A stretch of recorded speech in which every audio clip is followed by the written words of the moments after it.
আমি মাকসুদা।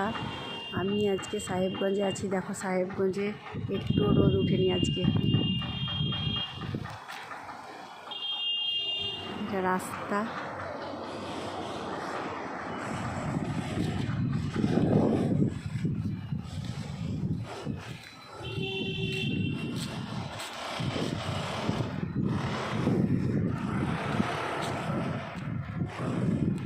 এখান থেকে পাহাড় দেখা যাচ্ছে, পাহাড় আছে, ওই দেখো পাহাড়, ছাদ থেকে পাহাড় দেখা যাচ্ছে। ওখানে একটা রেস্টুরেন্ট আছে ভালো।